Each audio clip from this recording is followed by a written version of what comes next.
one of those avant-garde things, is it? It's got to be entertaining. It's a musical. And a love story, of course.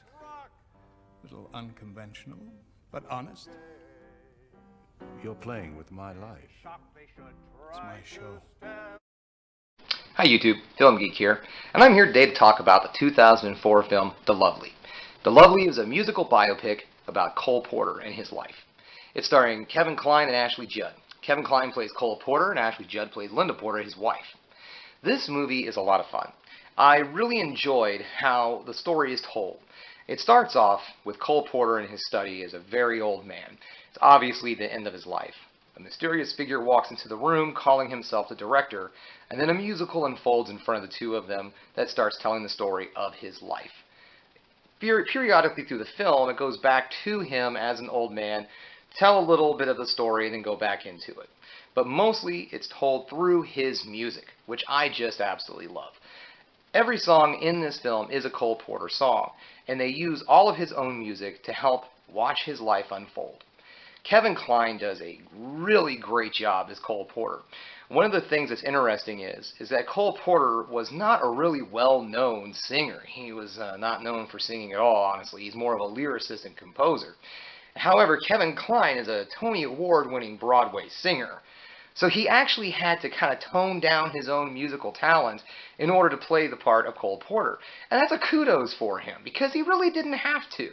He could have shown off his entire vocal range to Hollywood and people that probably don't even know that he's such a big star on, on the stage. But he didn't. He decided to play it a little bit more real and pay more homage to Cole Porter to keep it within that realm. The movie also has some great cameos, mostly musical cameos. You have Elvis Costello, Alanis Morissette, just to name a couple of them. And they have their own little songs that they perform throughout this thing.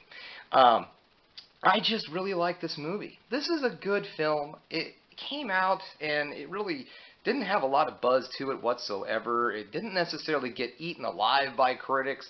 I would say that it was more of a lukewarm review from most people.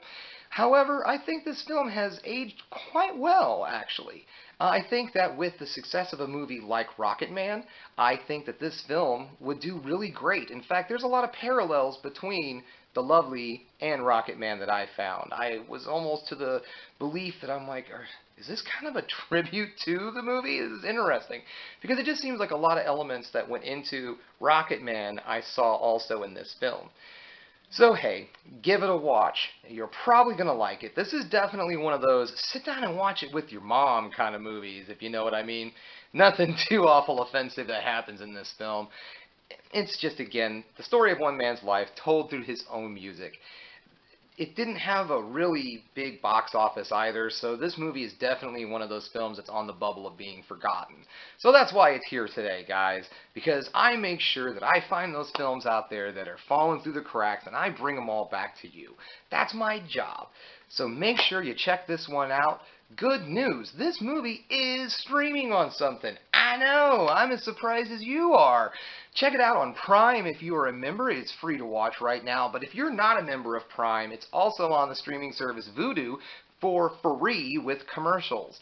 It's worth it. The commercials aren't that bad. It's worth it to watch the movie. And that is The Lovely, 2004, Kevin Kline, Ashley Judd, and directed by Irwin Winkler. Thanks again for watching The Film Geek. Don't forget to like and subscribe, and hit that bell for notifications so you know when I put up some more of these videos. Keep watching the movies, folks, because you know I'm a gonna.